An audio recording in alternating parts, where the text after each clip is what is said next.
Las triunfales tropas romanas no hallaron resistencia alguna por parte de los ostrogodos, que defendían la ciudad.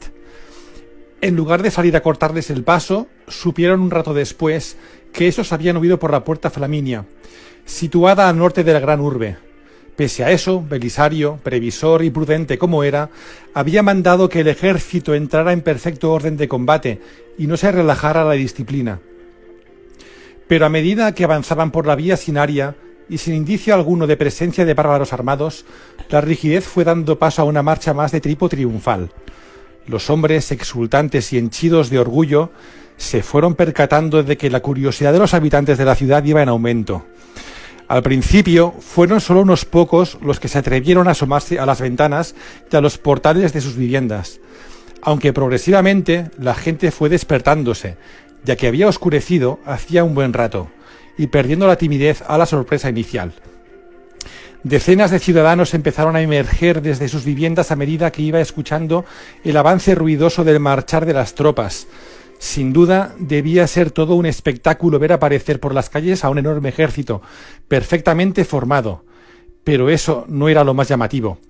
El hecho de que al frente de estas ondearan al viento los estandartes imperiales con el crismón representado en todo su cenit, las imponentes y orgullosas águilas doradas, el antiguo legado de las legiones, acompañadas de los temibles dracos, significaba algo más. Significaba el regreso de un pasado glorioso, un pasado que muy pocos recordaban ya. Tan solo los más ancianos habían sido testigos de aquella gloriosa época, y para ser sinceros, fueron testigos seguramente de un final más bien triste y agónico. La cuestión era que todos estos emblemas, juntos, significaban que aquellos hombres que recorrían las calles de la ciudad en perfecto orden no eran sino romanos. Tantos años después de que la ciudad fuera tomada por los bárbaros, tantos años después de que el Imperio Occidental cayera en el olvido, los hermanos de Oriente acudían para liberarlos del yugo opresor. Buenas tardes, noches en la provincia romana de Hispania. Seguramente es un poquito más pronto en América, que es de donde también tenemos gran parte de los amigos de Gloria de Roma.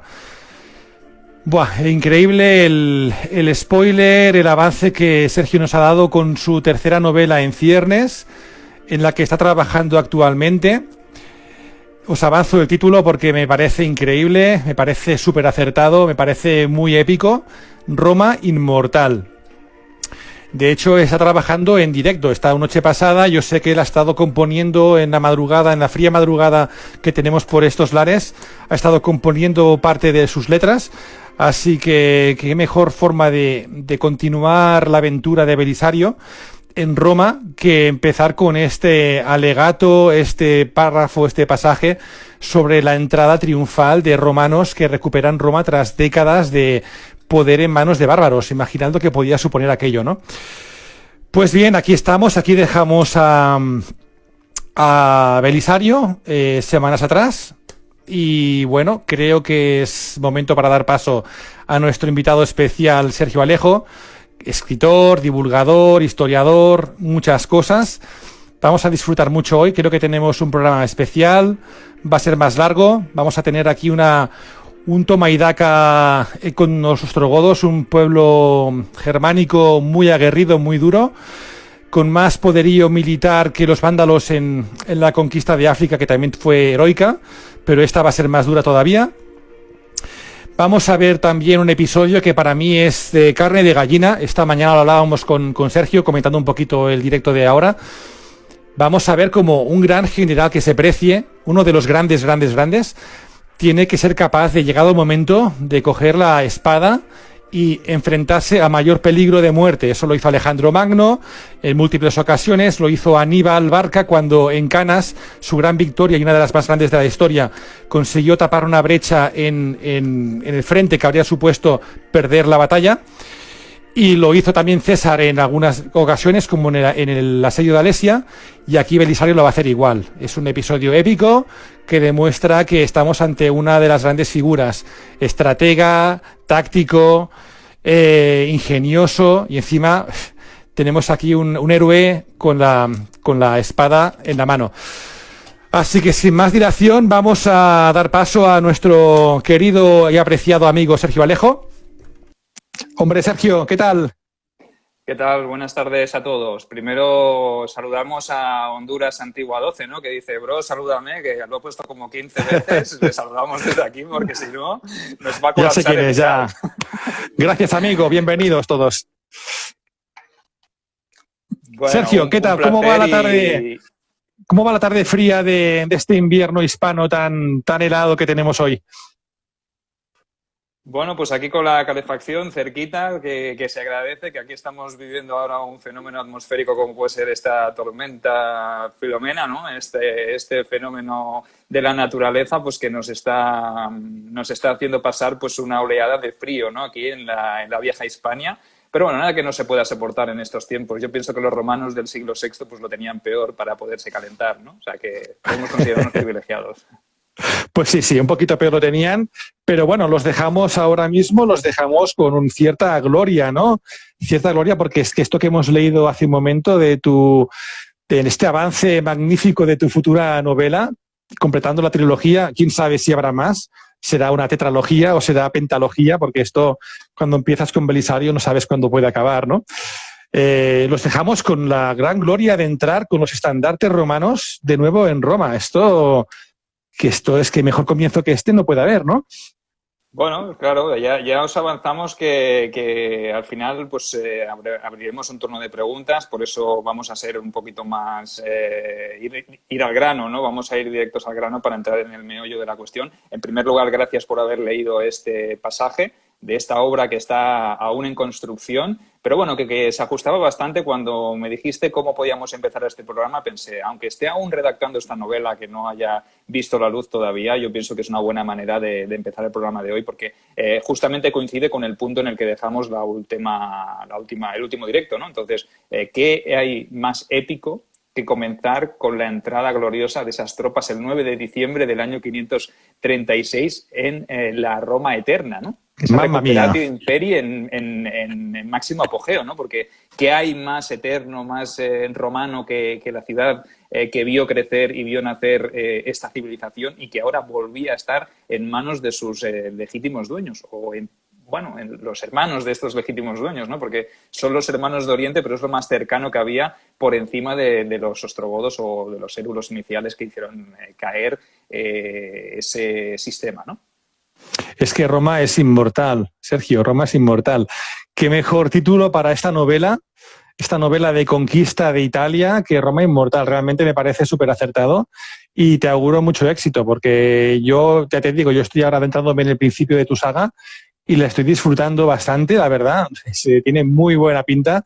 Imagino que el nivel se va a mantener y va a aumentar, seguro, porque la historia, lo que me espera es que es toda la épica que está por delante. Así que yo recomiendo al respetable que busquen los libros de Sergio porque realmente son muy buenos. La calidad de divulgación que tú muestras cada día con nosotros es la que se plasma en el libro. Así que nada, yo animo a todo el mundo a que te busque por internet. De hecho, cuando acabemos volveré a enlazar tus obras por si la gente quiere ir leyendo antes de que se publique Roma Inmortal, porque está en ciernes, creo que este año va a ser, ¿no? Me has comentado el año en que la vas a terminar, en principio. Este año no sé si podré llegar a tiempo. Lo único que hay algo por medio, algo antes que tendrá que salir. Entonces, lo más probable es que para principios del 2022 tendrán que esperar un poquito porque hay que revisarla, hay que acabar de darle las últimas pinceladas y la historia aún está inconclusa, ¿no? Porque no solo es la toma de Roma, sino que hay una trama que va ligada a esa primera, a esa Herederos de Roma y esa Águilas en África. Entonces, hay que estructurar, hay que acabar de darle los últimos retoques y hay que buscar portada, hay que maquetar, todavía queda un arduo trabajo. Entonces hay otro proyecto previo que va entre medio y eso sí que es verdad. Lo que he querido es pues brindarle a tus videoyentes, pues brindarles este spoiler, este avance, pues para ir abriendo un poquito de boca y para que vean lo que les espera si inician la lectura de la saga Renovatio Imperii, ¿no? Con esta llegada a Roma, imagínate todo lo que hay antes, ¿no? Todo lo que hemos hablado y bueno, y no sé. Pues yo te lo agradezco, es un honor poder contar con este spoiler, porque realmente leyéndolo casi la carne se pone de gallina nuevamente. Yo lo había leído ayer y me sigue poniendo la carne de gallina, ¿no? Me imagino, evoco esas tropas entrando. Y así que qué mejor manera de retomar el directo que, bueno, la gente que no pueda esperar a leer tu libro de aquí a un año, pues poder un poquito pues conocer en profundidad la historia que envuelve o que rodea tu novela con tus protagonistas principales. Y yo creo que es momento para seguir en este punto, ¿no? Este punto en que Roma vuelve a sacar sus viejos laureles en la capital eterna y que puede pasar con Belisario en este momento, que triunfa, que pasa por las antiguas calles gloriosas de los antiguos emperadores. Hombre, yo me pongo en su piel, quizá en el de los federados no tanto, pero sí en las tropas romanas, en el propio Belisario, en su estado mayor, ¿no? El hecho de haber conseguido recuperar la ciudad eterna después de podemos decir, una campaña bastante sencilla, ¿no? Sencilla dentro de la oposición que podían haber mostrado los ostrogodos, ¿no? Un pueblo bastante potente, con un sistema bien estructurado, con unas fuerzas militares también bastante, podríamos decir, duras, ¿vale? No le habían puesto las cosas fáciles, pero sí que es verdad que esta llegada a esta llegada a Roma o esta entrada en Roma, pues supone un logro y un éxito, ¿no? Quizás en los mejores sueños de Justiniano, él pensaba que la cosa iría tan rápida. A ver, África fue muy rápida, el sur de Italia fue bastante rápida, Sicilia también se conquistó muy rápido, pese a que surgió ese conato que ya hablamos de la revuelta o de esta rebelión que hubo de las propias tropas romanas en la recién conquistada provincia romana de África, pero eso detuvo un poco la marcha, ¿no? Pero sí que retomó el ritmo bastante rápido Belisario, se encontró con el escollo de Neápolis, como ya dijimos en el pasado programa, donde pues se las tuvo que ingeniar también, un poco de fortuna también tuvo, un poco de suerte, por eso era un bendecido del Dios Todopoderoso o de los antiguos dioses, quién sabe, ¿no? Sí que es verdad que todo cuenta, ¿no? En esta vida, no solo es el ingenio militar o el saber estar, sino también de vez en cuando tener un golpe de suerte, ¿no? Y esto todos los grandes generales de la historia lo han tenido, ¿no? Y Belisario no iba a ser menos. Entonces sí que es verdad que al poner los pies en Roma, pues yo me imagino, cuando escribía este pasaje de la novela, pues me imaginaba a mí mismo entrando dentro de la ciudad eterna sobre un caballo, ¿no? Y viendo cómo recuperabas pues un símbolo de la romanidad, ¿no? Y qué símbolo más potente que la propia Roma. Entonces, esto tendría que suponer un golpe de efecto total, ¿no? Para los ostrogodos también, porque también la manera en la que huyen y la que se marchan, evidentemente no todo es tan sencillo, no entran así, sino que sí que es verdad que el obispado de Roma, algunos antiguos nostálgicos, gente que aún creía en Roma y que cuando vio que las tropas romanas de Oriente estaban iniciando una campaña de conquista de Italia, pues facilitó bastante las cosas a los recién llegados, ¿no? Yo me quiero imaginar aquellos ancianos que nacieron bajo las águilas de Occidente, que habían oído hablar en casa de la gran batalla de los montes cataláunicos, de Ecio, de las leyendas más lejanas de Estivicón, quizás más lejano todavía, ¿no? De Trajano, César, ver que vuelven romanos con un general que su fama ya le precede, que ya saben que ha cosechado victorias en Oriente, en África, y que viene a restituir el orden antiguo de los romanos contra los bárbaros que a lo mejor, por mucho que se fueran integrando, para ellos eran a lo mejor gente invasora, más que hermanos. Seguramente Belisario para ellos y sus tropas representaban la vuelta al antiguo orden, con lo cual aquello tenía que ser un sentimiento, lo que ha transmitido, ¿no? Tu pasaje, un sentimiento de victoria tremendo y de honor y de orgullo romano. Y bueno, pues esto tuvo que significar muchísimo, muchísimo. Pues perdona que te haya interrumpido, Sergio, es que estos momentos a mí me evocan la épica y no puedo evitar dejarme llevar por la emoción. Si te parece bien, pues seguimos en el momento en que Belisario ha puesto los pies en Roma y seguimos con la campaña, ¿te parece? Sí, pues expliquemos un poquito que todo fue bastante rodado, evidentemente entra con suma facilidad, los propios habitantes de Roma, las autoridades de Roma que no están sometidas a ese control de los ostrogodos, pues podríamos decir que les ponen las cosas fáciles, les facilitan el paso, la entrada. Y obviamente ante esto, pues la guarnición ostrogoda pues no le queda otra opción que huir, como hemos dicho, por la puerta norte de la ciudad y replegarse, cediendo de esa manera pues la ciudad al enemigo, ¿no? Al invasor. Que yo imagino que esto a Witiges tampoco le gustaría mucho, ver que su propia guarnición, que era una guarnición bastante potente, digamos, que no fue no una guarnición de una ciudad pequeña, sino que en este momento pues sabemos que Roma es muy grande, tienes las murallas aurelianas construidas a mediados del siglo III después de Cristo, son unas murallas potentes, es decir, que si los ostrogodos se hubiesen querido defender, pues a lo mejor hubiesen podido, por lo menos hubiesen podido ganar algo de tiempo hasta que el ejército de Witiges hubiera llegado y se hubiese podido unir a la defensa, ¿no? O contraatacar por la retaguardia a Belisario, que también aquí hay un movimiento un poco arriesgado por parte de Belisario, que yo imagino que cuando fue hacia Roma y marchó con esa confianza es porque sabía que el ejército o el grueso del ejército ostrogodo todavía estaba lejos y a él le daría tiempo, teniendo en cuenta que había esta, podríamos decir, facilidad por parte de las autoridades para dejarles acceder, ¿no?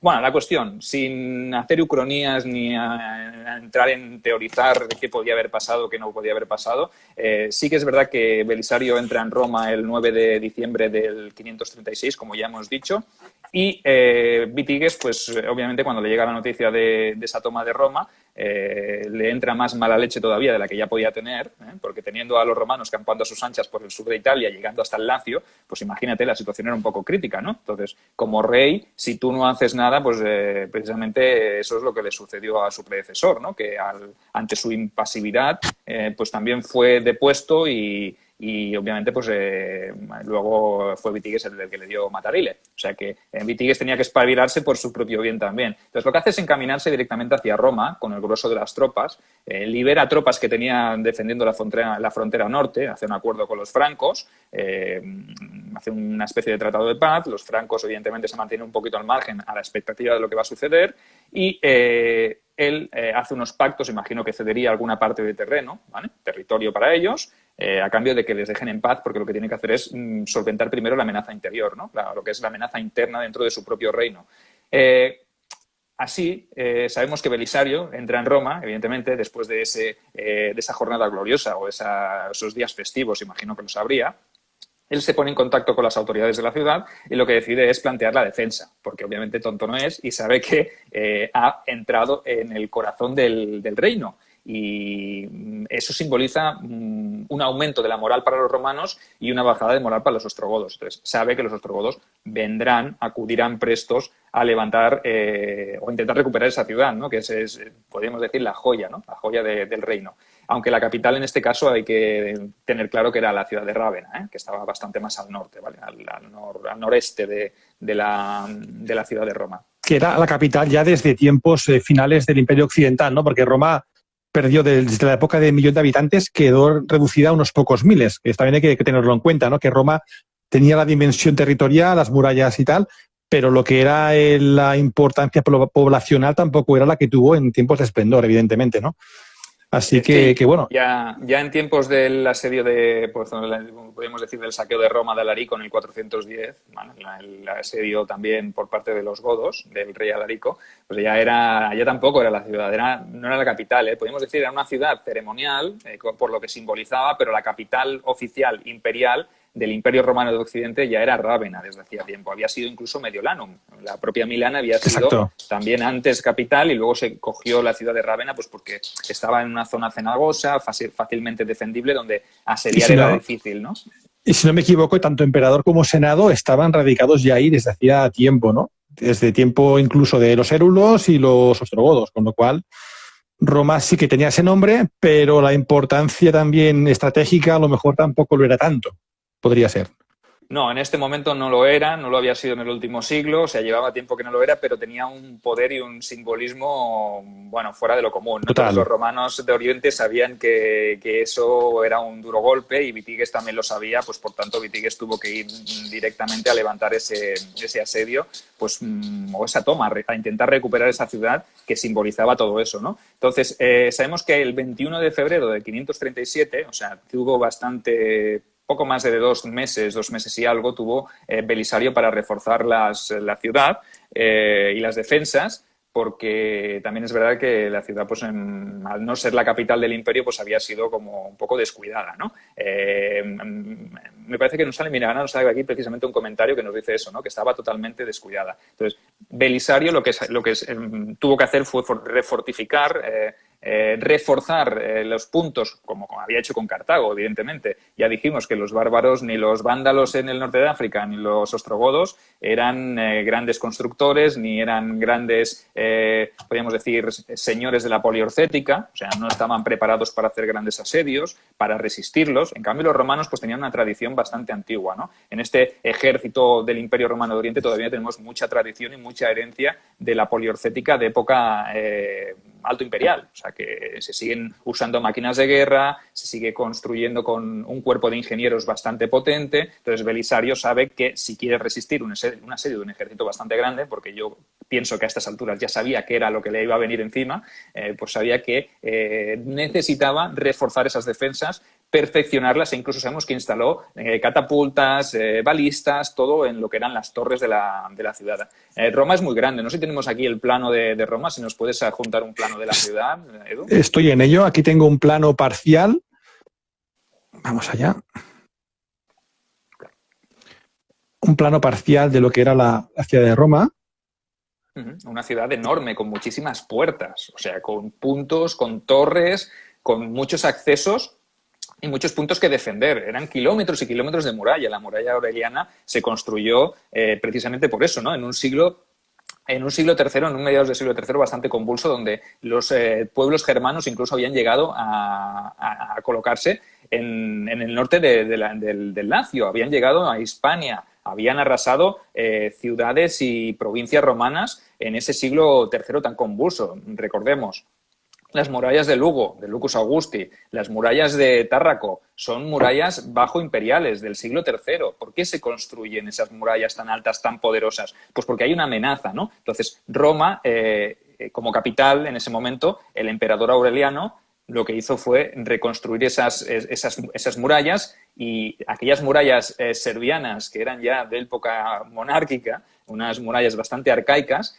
se mejoraron, se amplió el perímetro y se construyeron estas murallas aurelianas. Entonces, esto con un ejército bastante poco numeroso, podríamos decir, dejaba pues muchos puntos débiles, y por eso Belisario pues tuvo que instar también a las autoridades locales de la ciudad de Roma pues para reclutar a los hombres, a los ancianos, a los adolescentes, incluso a alguna que otra mujer, a algún que otro niño también, yo imagino que llegado el caso sería necesario, pues para poder defender todo el amplio perímetro de la muralla. Entonces yo me imagino ahí también que sí, después de la gloria inicial de poder haber recuperado la ciudad, viene la parte difícil, la parte complicada, que es defenderla de un ejército inmenso que va a venir a por ti. Entonces, no todo es tan sencillo, no todo es tan bonito, ¿no? Es bonito en un inicio, pero hay que prepararse para la realidad. Y el golpe de realidad era el ejército de ostrogodos que venía hacia la ciudad, con intenciones, obviamente, de avasallarlos y de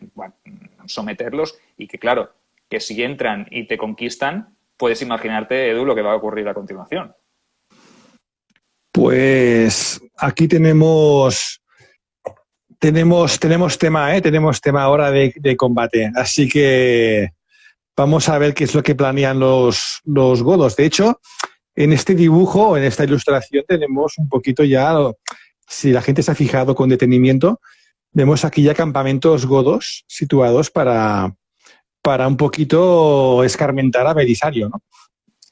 Sí, así pero que... antes de que las tropas godas lleguen, antes de que las tropas de los ostrogodos lleguen, pues vamos a narrar ese episodio que tú has comentado al principio y abrimos pues un poquito de debate, que está bien hacer las comparativas, y así veremos pues por qué a Belisario se le concede este título del último romano, o el último gran romano, o el último gran general romano, ¿no? Porque de verdad no es una cosa que venga regalada o que le hayan impuesto los cronistas posteriormente, sino que todo lo que llevamos es una pregunta, narrado... perdona que interrumpa, Sergio, Sí. es una pregunta que ya la avanzamos, que nos hizo Eneco de Ancient Soldiers, ¿no? El motivo por el cual se le llamaba el último romano. Bueno, buena cuestión. No la responderemos ahora tampoco, No. sino que la dejaremos para el final, porque nuestra intención hoy me parece que es, Edu, a dejar unos 30 minutitos al final para responder algunas de las preguntas que vayan saliendo, Bien. porque hemos descubierto que que Instagram nos permite hacer vídeos de más de 1 hora, ¿no? Que eso era lo que no Sí. teníamos claro, ¿no? Exacto, así que si hoy los clientes lo permiten, la vamos a alargar un poquito, 1 hora y media o más.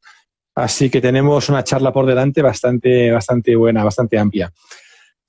Bueno, pues ya hablaremos de la grandeza del último romano, pero sí que os voy a narrar ahora un episodio que seguramente vais a pensar, por eso era el último gran romano, precisamente por episodios como este que tú ya has comentado, ¿no? Y es que en el 21 de febrero del 537, con el ejército ostrogodo ya casi a las puertas de Roma, con esos godos ad portas, como recordando o evocando a ese Aníbal que estaba casi llegando a la ciudad a la ciudad eterna en ese siglo III antes de Cristo, pues tenemos una información que le llega a Belisario, porque recordad, este punto es clave también porque os recordará a otro pasaje de la historia de Roma, que es el puente Milvio, uno de los puentes que daban acceso a la ciudad, un puente que se construyó mucho tiempo atrás y que fue uno de los escenarios más épicos también de uno de los cambios más importantes vividos por el Imperio Romano hacia el 312 después de Cristo, que fue la batalla entre Magencio y Constantino, que sería Constantino el Grande después, el fundador de Constantinópolis, de nuestra capital del Imperio Romano de Oriente. Nos preguntan que si can you speak in English, pues va a ser que no tenemos esa facilidad de palabra para hacerlo en inglés. Lo lamentamos mucho, ¿eh? Yo en catalán, en castellano, sí, pero es que mi nivel de inglés no es muy elevado. Lo sé leer, lo sé entender, pero expresarme me cuesta un poquito. Lo lamento muchísimo, ¿eh? No podemos hacer otra cosa. Lo podríamos hacer en latín, pero no sé si seríamos capaces tampoco. Luego lo puedes traducir, ¿no? Tú me parece que tu nivel de inglés, Edu, sí que es bastante alto. O sea que bueno, no, es lo que pasa que la fluidez oral no la tengo por la falta de práctica, ¿no? Pero bueno, con soportes tecnológicos. Otro videoyente que dice, yo puedo traducirles al inglés. Pues bueno, pues mira. Adelante. Si quieres ir traduciendo sobre la marcha. Pero bueno, de momento sigamos en castellano, que es el idioma que hemos elegido, ¿eh? Bueno, pues en ese 312 hubo una batalla en el Puente Milvio donde se enfrentaron las tropas de Constantino y las tropas de Magencio por el control, podríamos decir, del Imperio Romano de aquel momento, ¿no? Obviamente, ese Puente Milvio simbolizó, entre otras cosas, la muerte de Magencio y el final de la Guardia Pretoriana, del cual pues ya hablaremos algún día también porque es una época clave. Esa batalla del Puente Milvio era un poco simbólica. ¿Qué pasó? Pues que cuando Belisario llegó en diciembre a la ciudad de Roma, pues lo que hizo fue instaurar una guarnición de defensa en una de las torres que defendían el Puente Milvio. ¿Qué sucedió también? Pues que ese 21 de febrero del 537 le llegó la noticia de que esa torre estaba siendo atacada. O sea, que era el primer punto por el cual tenían que pasar los ostrogodos y obviamente Belisario, ¿qué hizo? Voy a dejar a esos hombres allí a su suerte, que no han podido ser evacuados y les voy a dejar que perezcan después de ser asediados por un enorme ejército. Hombre, estas son las cosas que hacen grande a un general, ¿no? Un héroe, un caballero, un héroe, un gran romano no puede consentir semejante cosa, ¿no? Pues lo que hizo fue coger un contingente de sus bucelari, un contingente, no hay número, las fuentes no nos tratan de un número, no nos dan un número exacto, pero evidentemente es una avanzadilla. Yo imagino que a lo mejor un ala de caballería, una pequeña turma, un escuadrón de 300, 400 jinetes, y lo que fue a evacuar ese punto, ¿vale? Porque sabía que obviamente pues el ejército ostrogodo pues vendría con una avanzadilla y era lógico pues que tuviera que entablar combate. ¿Qué hizo? Fue allí presto, raudo con sus jinetes y cuando llegó lo que se encontró no fue una avanzadilla del ejército ostrogodo, sino que se encontró casi a todo el ejército ostrogodo allí. O sea que en esa operación de evacuación lo que le supuso fue encontrarse en un aprieto con el que no contaba.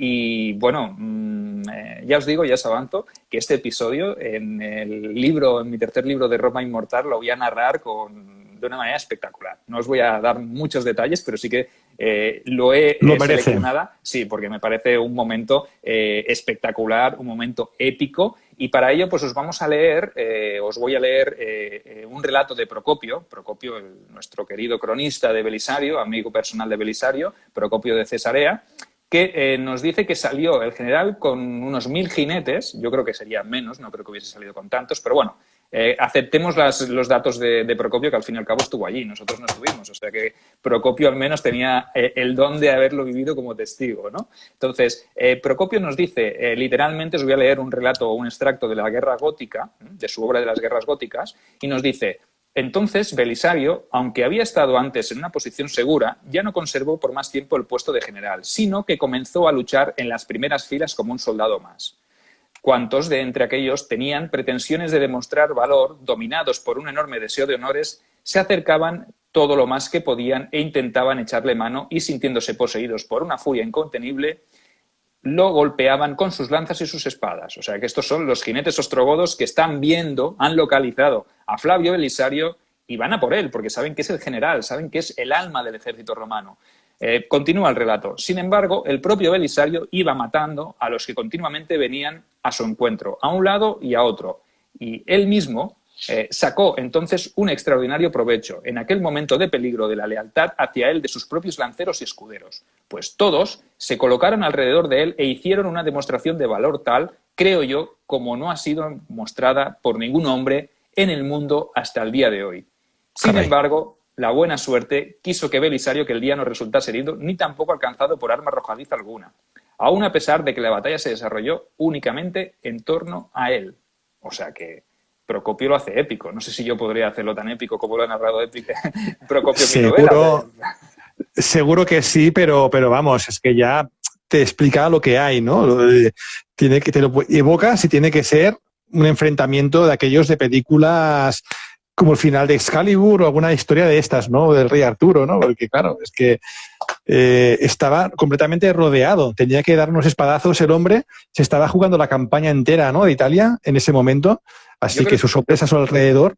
Sí, yo creo que tampoco era consciente de que estaba en peligro hasta que no se encontró con el enemigo enfrente, ¿no? Él esperaba que aquello fuera una operación de rescate, que pudiera evacuar la torre y que pudieran volver todos los jinetes raudos hacia la ciudad de Roma y refugiarse y preparar allí el asalto. Le sorprendió. Bueno, estos son los fallos de cálculo que pueden ocurrirte cuando tú estás ahí en primera línea. Podía haber enviado a alguno de sus oficiales, no exponerse él, pero obviamente, si tú pretendes que tus hombres sean valientes, ¿qué hay mejor que predicar con el ejemplo? Y esto nos lleva pues, a esos grandes generales. Por ejemplo, antes hemos hablado de algunos, ¿no? Aníbal perdió un ojo también, recibió sus heridas durante las guerras contra Roma. Alejandro el Grande recibió una ristra de heridas en su campaña y en su conquista del imperio persa aqueménide, pero brutal. O sea, muchas de ellas estuvieron a punto de ocasionarle la muerte. Recibió varias pedradas en la cabeza, una pedrada enorme en el pecho en el asedio me parece que fue de Tiro o por ahí. Creo que fue Tiro. Sí, en Tiro tuvo una... asedios. Sí. En Tiro creo que tuvo una buena, ¿eh? Sí, porque yo he leído hace poco he leído hace poco el libro de Cameron, del Dios de la Guerra, y si no recuerdo mal, porque eran 1000 páginas, creo que fue en Tiro donde tuvo ahí una herida muy grave en el asedio, muy grave. Sí, incluso varias, una le dejó sin habla y sin visión durante unos días. O sea que, y eso siempre expuesto a que ellos eran el alma de sus ejércitos. Tanto Alejandro lo era de su ejército, porque sin Alejandro la conquista se hubiese frenado. Y sin Belisario, si Belisario hubiese perecido en esta refriega, ¿vale? Pues podemos decir, en esta refriega inesperada, que se tornó en batalla pues debido a las circunstancias, yo pienso que si hubiese tenido la mala fortuna de morir, ¿qué hubiese ocurrido? Esto es una pregunta que lanzamos aquí a todos nuestros videoyentes, que hagan sus propias cábalas, ¿no? Porque ¿era la campaña o era la renovatio Belisario? Era... No sé, es que es como... Yo creo que, a ver, si me permites que meta la cucharada, yo creo que fundamentalmente era el artífice de esta campaña. Aunque también había generales interesantes, ¿no? Como Narsés, que realmente eran bastante eficientes en su actividad. Así que seguramente yo creo que en el momento habría sido una desorganización tremenda de las tropas. Seguramente se habrían rendido, se habrían ido cada uno por su lado. Pero Justiniano seguramente habría persistido y perseverado en la reconquista de Italia.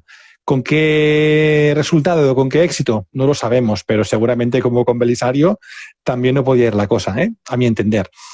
Hombre, Narcés en aquel momento no estaba en Italia, entonces estaba en Constantinopla y no era un gran general, sino que era más bien un hombre de Estado, ¿no? Un hombre de política. Sí que es verdad que Belisario tenía su Estado Mayor, había grandes oficiales, habría hombres poderosos y hombres con fama, pero yo pienso, comparto la idea que si Belisario hubiese perecido en ese primer encuentro, en el Puente Milvio,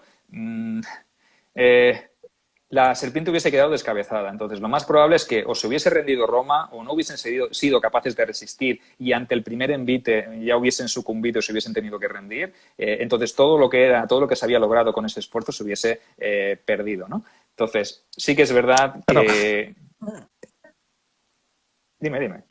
Que esa refriega, eso demuestra la fiereza de la refriega. Por un lado, los ostrogodos atacando con todo para acabar con esa cabeza, y la de los romanos defendiendo a su líder hasta la muerte porque no podía morir Belisario. Así que todos estarían pegando unos espadazos de categoría.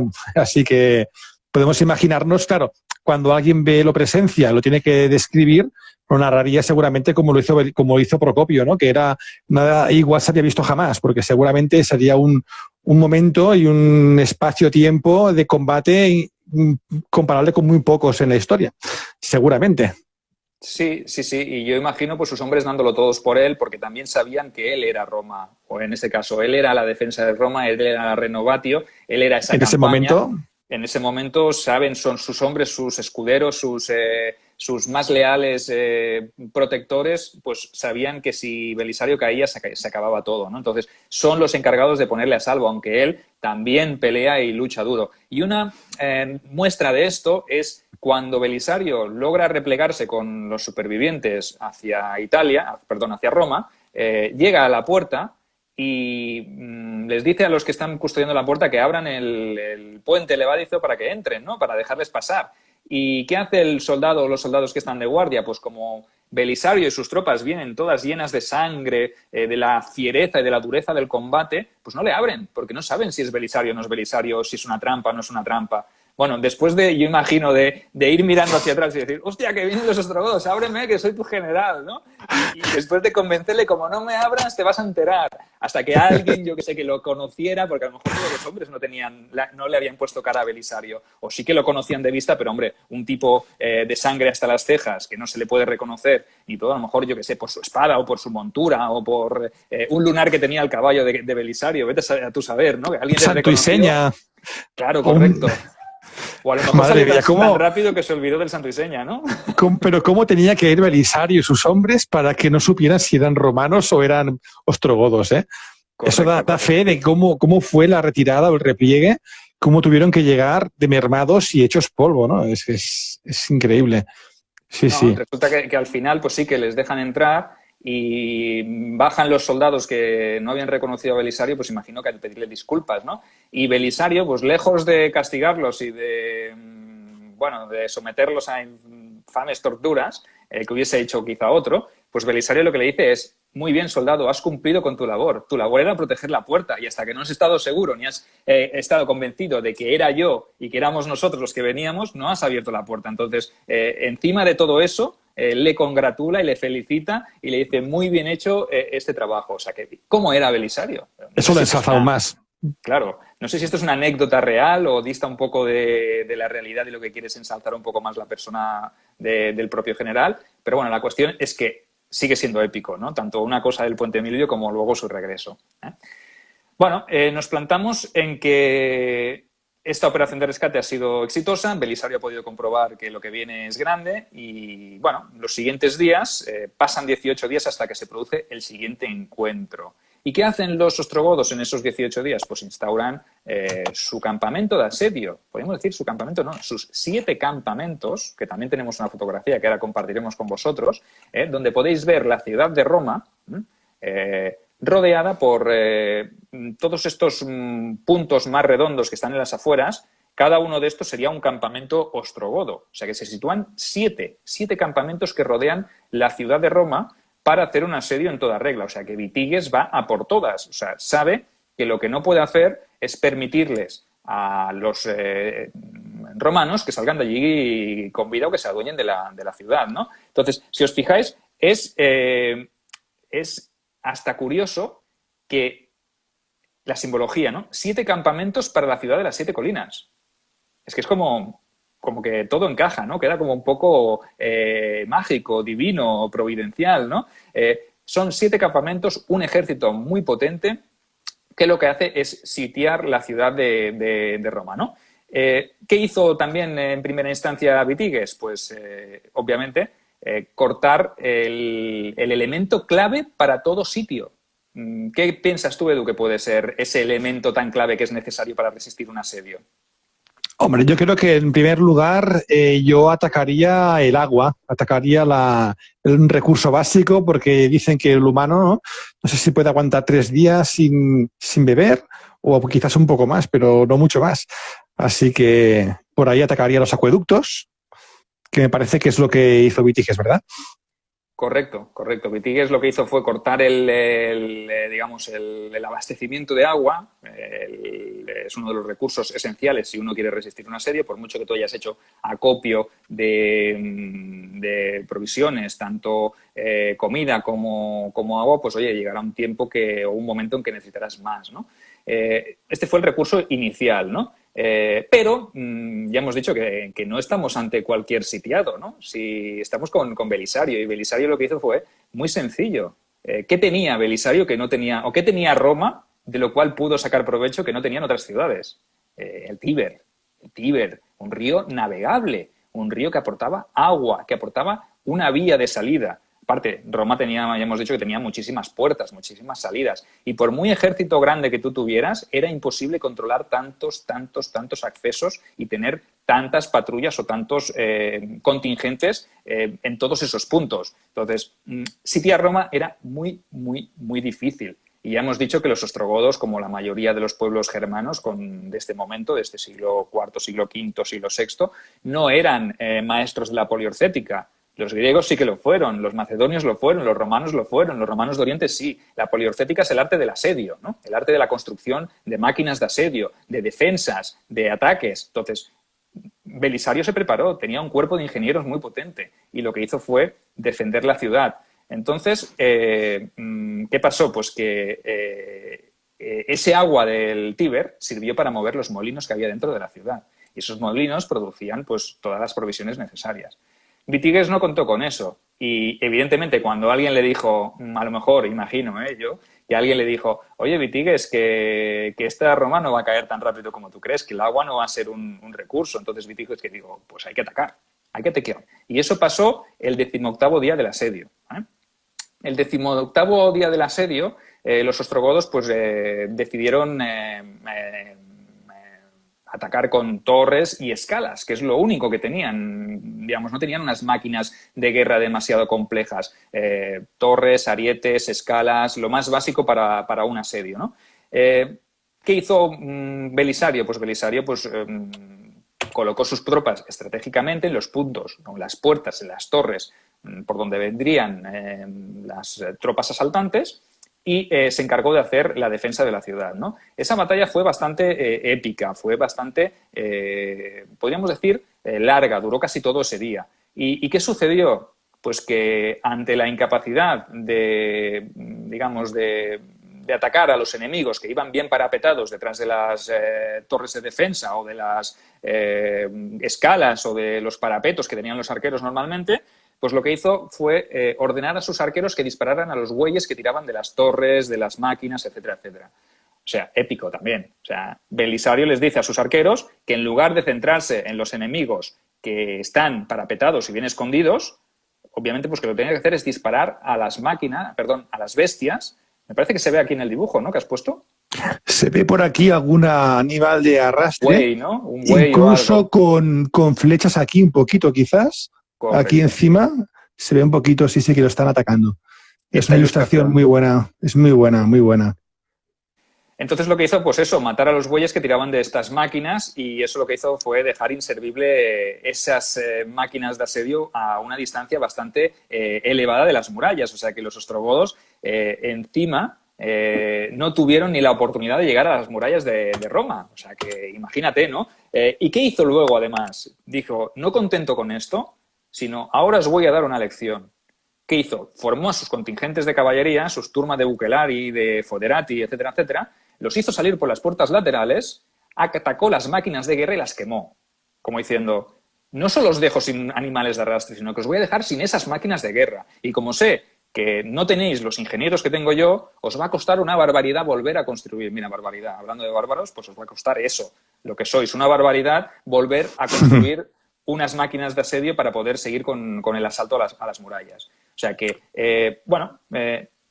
se tuvieron que retirar los bárbaros de los ostrogodos de Vitigues. O sea que lo que sí que sabemos de esta batalla, y es una cosa curiosa también, es que en una de las puertas de la misma, de esta ciudad, una de esas tantas puertas que tenía la ciudad, me parece que está situada en la parte más norte de la ciudad de Roma, sí que sabemos que los asaltantes consiguieron acercarse, construyeron una mina, ¿vale?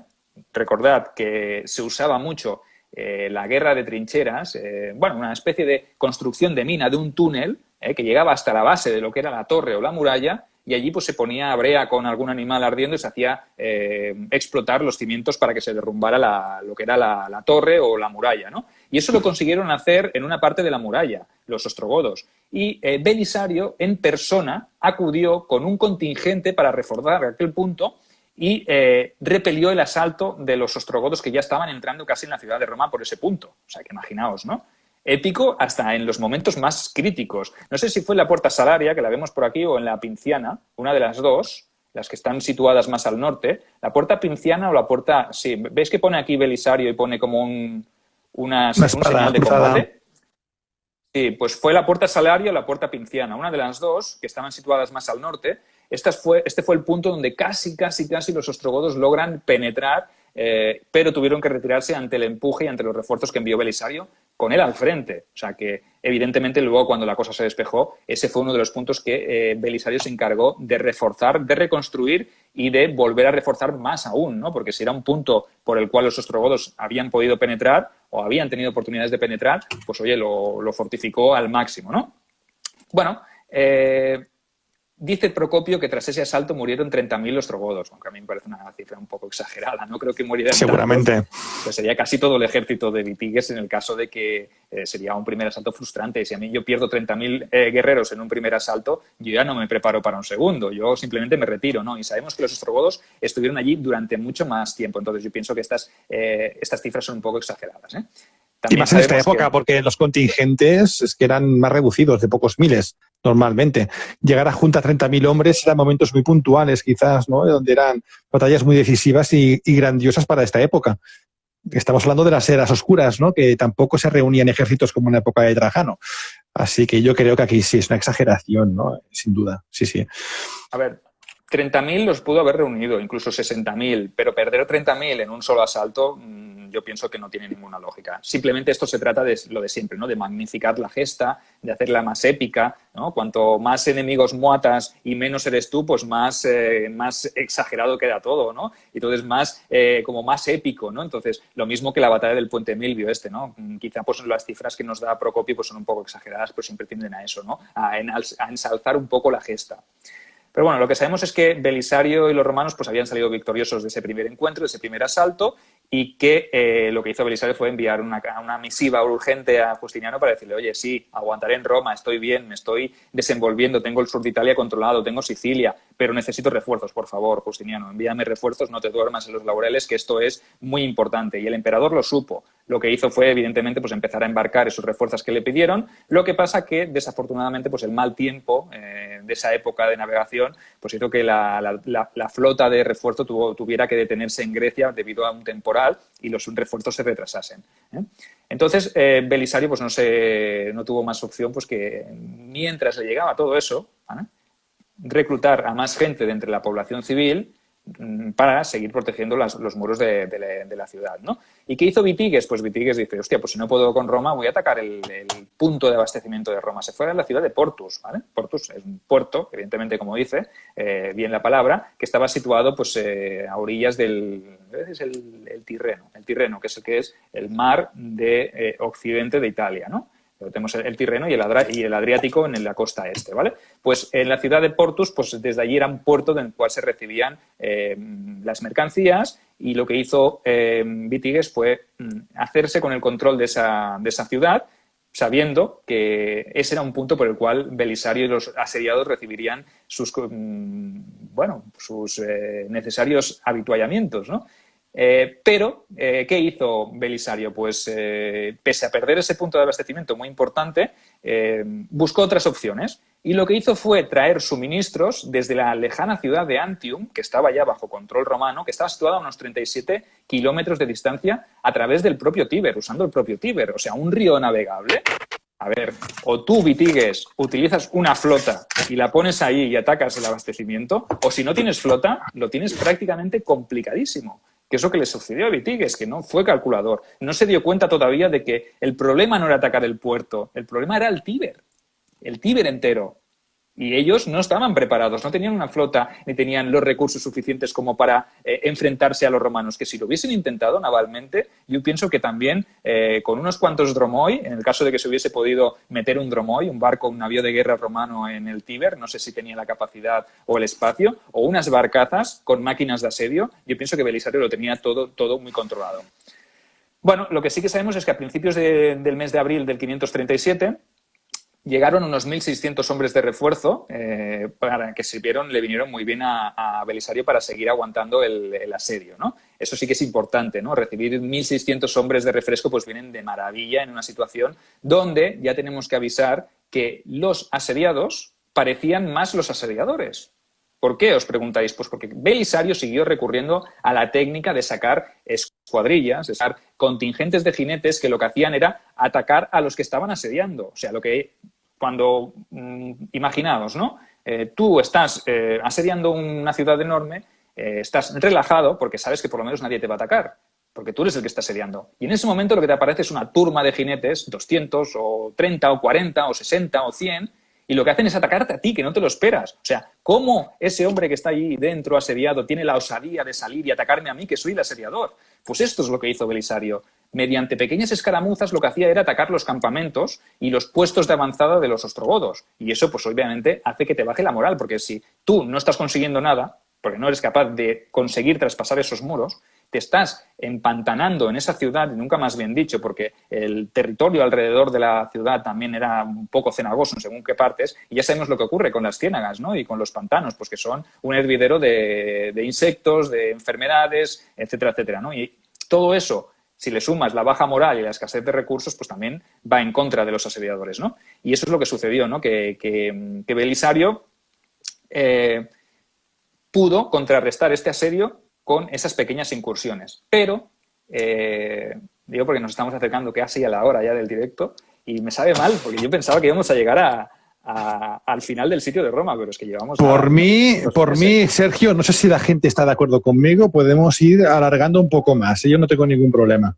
Vale, pues a ver si consigo explicar esta segunda batalla, porque es muy importante. Yo creo que cuando acabemos esta batalla y dejemos la moral baja para... quién sabe lo que sucederá, lo podemos cortar, ¿vale? Pero es importante llegar a este punto, ¿vale? ¿Qué pasa entonces? Pues que los hombres de Belisario le piden diciendo, oye, tenemos a los ostrogodos allí medio muertos, están cansados, fatigados, enfermos, hambrientos, desmoralizados. Le dicen sus propios hombres, por Dios todopoderoso, gran Belisario, hagamos una incursión, salgamos a campo abierto y derrotémosles de una vez y echémosles de Roma y continuamos con nuestra campaña. Belisario, obviamente yo me lo imagino allí diciendo, me cago en la leche. Otra vez. Recordad Calínico, ¿no? Recordad aquella batalla en la cual en la Pascua sus hombres le dijeron que tenían que atacar y que casi le cuesta el éxito de esa guerra, que al final pues pudo ser una derrota peor y acabó quizá en una pseudo derrota, ¿no? O una semiderrota, ¿no? Pues Belisario, un poco apretado por el ansia de sus soldados, quizá él también la tenía, no podemos. Las fuentes nos dicen que evidentemente que no quiso él, que en una primera instancia él no fue partidario de hacer este ataque porque no lo veía todo tan claro, ¿no? Entonces, los números seguían siendo un poco desiguales, ¿no? Había todavía muchos ostrogodos fuera y evidentemente él no lo tenía muy claro. Entonces, trató de convencer a sus hombres de que mantenerse en la estrategia de la defensa era el mejor ataque, como estaba siendo demostrado hasta ahora, ¿no? Pero sus hombres, pues yo imagino que también cansados de estar asediados, de no poder campar y de no poder saquear otras ciudades y hacerse con botín, etcétera, etcétera, pues dijeron, oye, sí, pero muy bonito, tenemos Roma, pero tenemos que estar dentro de Roma, encerrados como si fuéramos animales, ¿no? Entonces, evidentemente, tenemos que dar un paso más y tenemos que imponernos, ¿no? Y los romanos se creían en ese momento tan superiores a los ostrogodos que quizá, pues, entre unos y otros, pues, Belisario no tuvo más remedio que aceptar ese desafío y planteó una batalla conocida como la batalla de Roma, ¿vale? Y esto, pues, vamos a explicar un poquito el desarrollo de la batalla y cómo las cosas, pues, parecieron o se tornaron igual que ocurrió en Calímaco, ¿no? O sea, que podía haber sido mucho peor. Y dentro de lo malo, pues, al final, logró salir airoso, pese a que ya os avanzamos que los romanos fueron derrotados por los ostrogodos, ¿vale? Y os explicaremos por qué. En principio y a priori las cosas no fueron mal. Lo que hizo Belisario fue sacar su ejército extramuros, colocó un contingente en la orilla este del Tíber y el otro en la orilla oeste del Tíber. Él se colocó en el este con la fuerza de caballería más potente y una parte de su infantería, ¿vale? Entre los cuales estaban los isaurios, unos grandes guerreros de los Montes Tauros, de la zona de Turquía, ¿no? Unos guerreros, podríamos decir, temibles, ¿no? Que eran muy preciados como tropas de élite. En la orilla oeste lo que hizo fue situar su caballería mauritana, su caballería africana, caballería de Foederati y la parte de la milicia esta romana o estos ciudadanos de la ciudad eterna que se habían enrolado un poco forzosamente y que estaban ayudando a la defensa de la ciudad, ¿no? Obviamente, frente a Belisario se colocó Vitigues con sus hombres y en el otro flanco Vitigues colocó a Marciano, a general Marciano, con otro contingente bastante numeroso de ostrogodos. En el frente este, Belisario se impuso con relativa facilidad a Vitigues, pero bueno, ocurrieron una serie de despropósitos, pues lo que suele ocurrir en el jaleo de la batalla, en el descontrol, cuando tú no tienes tropas todas de calidad, no tienes soldados profesionales, sino que también te juntas con milicianos que, bueno, que aprovechan la situación para hacer lo que les viene en gana y no obedecen a una disciplina, pues te encuentras situaciones como estas que se pueden girar en contra, ¿no? Mientras Belisario replegaba su caballería para hacer otra carga, parte de esa infantería que estaba en la retaguardia se pensó que se estaba retirando. ¿Y qué hicieron? Dieron media vuelta y marcharon hacia Roma. Se refugiaron, huyeron en lo que es el flanco derecho del ejército romano. ¿Qué aprovechó Vitigues? Pues para cargar. Belisario tampoco tuvo capacidad de reacción y al ver que su infantería se replegaba, él también se replegó porque pensaba que algo estaba sucediendo. Entonces, ¿quién evitó el desastre? Lo evitaron los isaurios. La infantería isauria resistió el envite de la caballería ostrogoda y aunque perecieron todos, o sea, todo un contingente de soldados isaurios, tuvo que dar su vida para que Belisario y sus jinetes y el resto de infantería pudiese llegar a las murallas de Roma, ¿vale? Eso en el frente, en el flanco este, ¿vale? En el flanco derecho. En el flanco izquierdo, la caballería auxiliar de federados y de moros se impuso también al general enemigo, avanzó, les persiguió, Marciano retrocedió, pero ¿qué pasa? Que cuando llegó la infantería al campamento ostrogodo, en vez de seguir el orden de persecución, se dedicaron a saquear el campamento de los ostrogodos. Los jinetes, los oficiales de caballería, los oficiales que dirigían esta milicia, que eran oficiales profesionales, tuvieron un enfrentamiento con sus hombres. ¿Por qué? Porque les dijeron, ya saquearemos después, ahora hay que mantener el orden, somos profesionales, vosotros sois milicianos, hacednos caso. Y esto también lo narro yo también en mi novela de Roma Inmortal, también me he tomado una licencia porque me parece un episodio bastante épico también, ¿no? Esta batalla de Roma. Marciano, al no verse perseguido, el general ostrogodo, al no verse perseguido, ¿qué hizo? Hizo girar, maniobró, viró a su caballería y atacó contra ese punto donde los romanos estaban saqueando el campamento enemigo. Podéis imaginar lo que pasó, no se salvó casi ni uno. O sea, fue algo desesperante. Fue un error garrafal, fue un regalo. Los pocos que llegaron, sí. Los romanos le regalaron la batalla de Roma a los ostrogodos, ¿vale?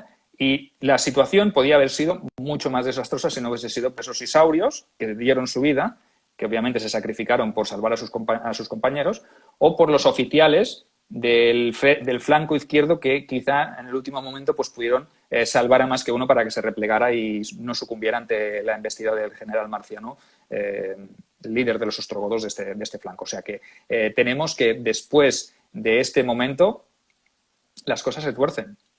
Y es que esa inyección de moral que tenían los romanos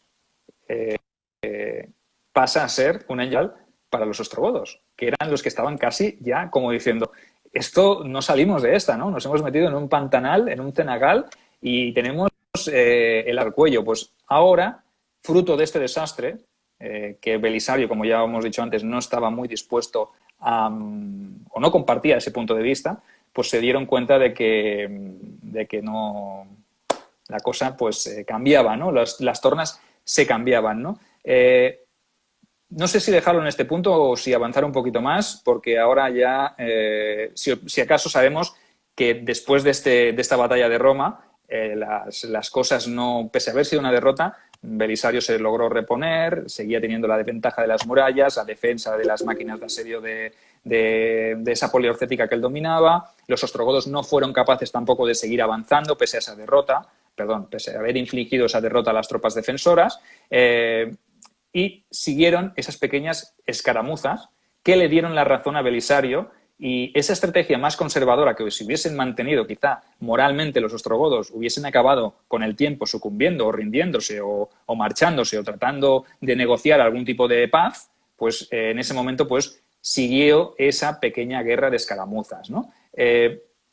Sabemos que en septiembre del año 537, recordad, seguimos todavía en el año 537. En diciembre del 536 entra Belisario en Roma. En febrero del 537 es cuando empieza el asedio de Roma. Y ya estamos en septiembre del 537. Y parece ser que aquí los ostrogodos ya empiezan a estar flojitos de fuerzas, ¿vale? El asediador también está sufriendo. Y a ese cansancio también se le suma el hecho de que los romanos seguían recibiendo refuerzos. Poco a poco, cuentagotas, las ciudades del sur enviaban sus refuerzos, algún ejército puntual, algún contingente también podía llegar desde Constantinopla, y eso complicaba aún más la situación de los asediadores, que en campo abierto habían vencido en una batalla, pues fruto también un poco de la suerte o del desorden, de la indisciplina de esas tropas que no se habían comportado como debieran o de esos errores tácticos con los que Belisario no contaba, pero que luego fueron incapaces de seguir con el asedio, ¿no? Entonces, Bitiges, empujado quizá un poco yo creo que por sus nobles o por sus oficiales que ya decían, oye, Bitiges, esto ya huele un poco, tío, que estás a 2 pasos de caerte sobre una espada, ¿eh? O sea, que métete caña, ¿eh? En este caso, pues nos preguntan aquí que si no había refuerzos godos. Yo pienso que no los tenían porque estaban prácticamente todos los godos de Italia, estaban allí reunidos, tenían que defender la capital y tenían también la amenaza de los francos, que no se podía descuidar aquella frontera porque en cualquier momento pues los francos podían cruzar el límite del reino ostrogodo y atacar la capital. O sea que sí que es verdad que el sur también estaba bajo dominio de Italia, de los romanos, o sea que yo pienso que los ostrogodos en este momento tenían allí todo, o el máximo de fuerzas disponibles, las tenían todas reunidas en el asedio de Roma, ¿no?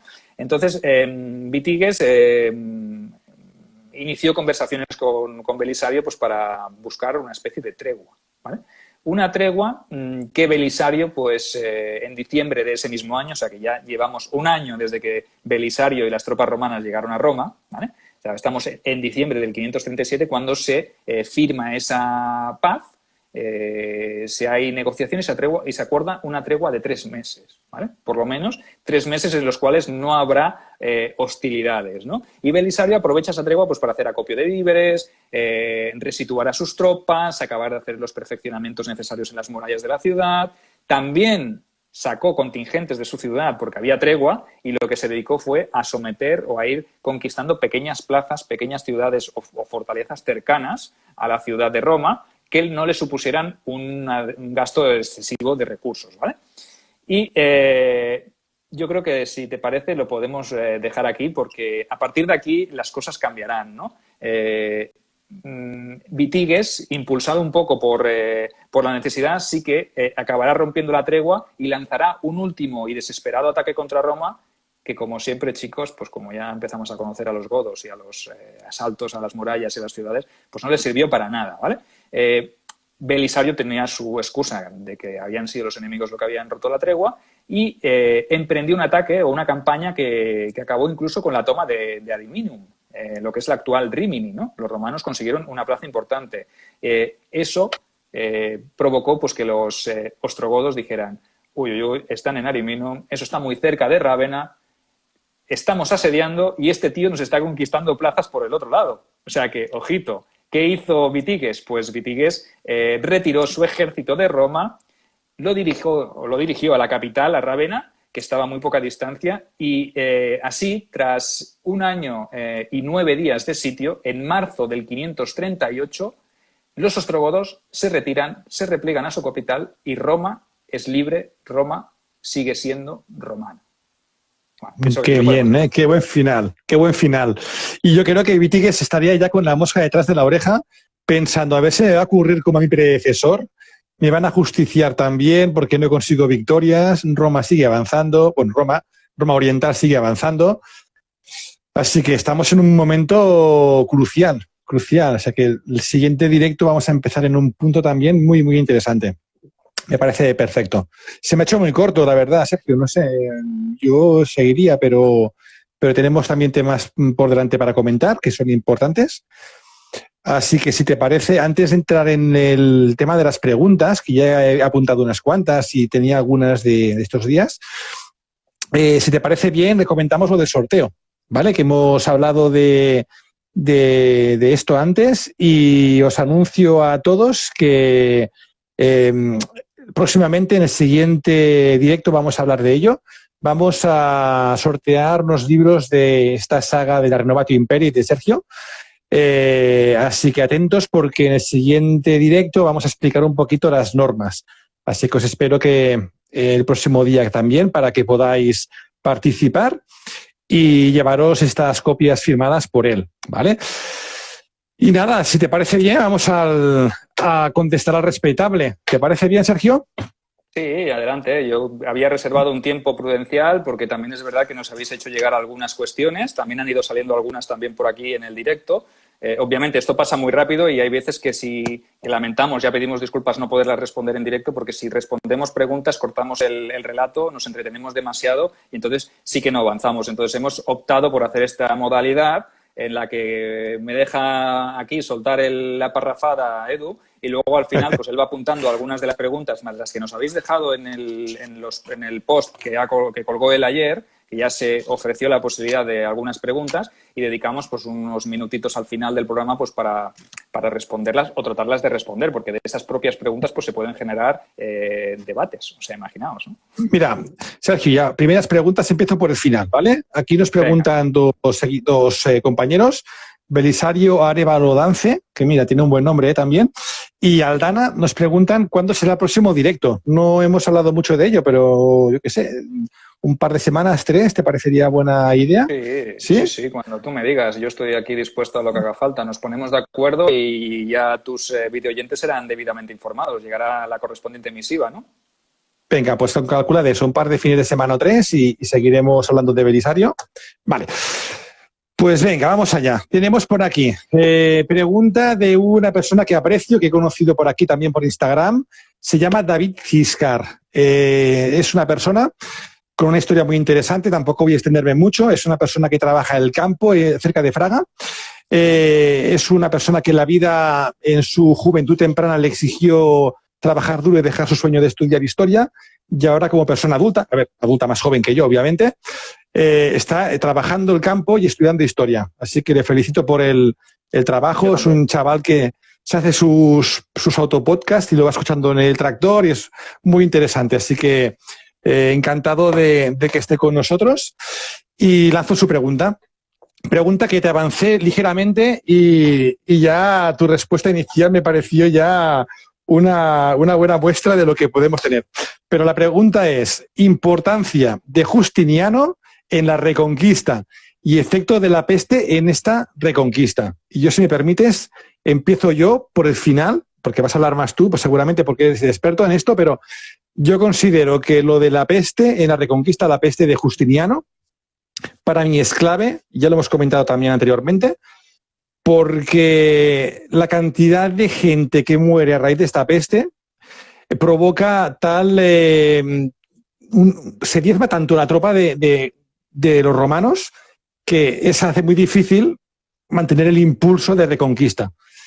Así que yo creo que seguramente sin la peste de Justiniano es posible que se hubiera llegado a conseguir por completo la unificación del Mediterráneo como un mar romano nuevamente, que casi se consiguió, pero había un tramo de costa entre Hispania y la Galia que todavía quedó en manos no romanas, ¿no? Y en cuanto a la importancia de Justiniano y también tu opinión sobre la peste, pues ahí te dejo. Tú me dirás. Hombre, Justiniano, estoy totalmente de acuerdo con lo que has dicho. Vamos a extendernos un poquito más porque la pregunta me parece... Ya hablaremos de la peste y de la plaga justinianea, hablaremos de ella también porque también tomará parte del protagonismo en los relatos porque aún no ha aparecido, está en ciernes, pero aún no ha aparecido en el relato, pero llegará. Sí que es importante que Justiniano es la clave de la Renovatio Imperii, ¿no? La Recuperatio Imperii. Es él la Recuperatio Imperii. Si él, como emperador, no da la orden, ni da la instrucción, ni da las directrices para que se comience a hacer este sueño, es su sueño particular, pero que se convierte en un sueño global de todos los romanos, pues sin él esta Recuperatio Imperii no habría sido posible, esta Renovatio Imperii, ¿no? Obviamente es clave, es necesario, es figura fundamental. Vale que no delega, que no lo hace personalmente y delega en sus mejores generales, como hace con Justiniano, con Belisario, con Mundo, con Narsés más adelante, etcétera, etcétera. Pues obviamente pues no era un guerrero, Justiniano no era un emperador guerrero como pudo ser Mauricio o Heraclio, ¿no? Otros emperadores del Imperio Romano de Oriente, o como un Trajano, ¿no? Que iba siempre al frente de sus tropas, o como fue Lucio Vero, el socio de gobierno de Marco Aurelio, ¿no? Entonces, estos grandes personajes en este caso sí que encabezaron sus tropas. Aquí Justiniano no tiene un papel relevante militar, pero sí que es el ideólogo, el estratega, el generador de este sueño que es la Renovatio Imperii. Entonces, para mí, importante. Y en segunda instancia, el tema de la plaga, obviamente, un punto de inflexión. Lo llamaremos así, punto de inflexión. Uno de los puntos de inflexión, porque evidentemente es escasez de hombres, escasez de reclutamiento. No hay gente que muere, porque no mueren solo militares, sino que mueren personas civiles también. Esos civiles son los que trabajan los campos, los que recogen las cosechas.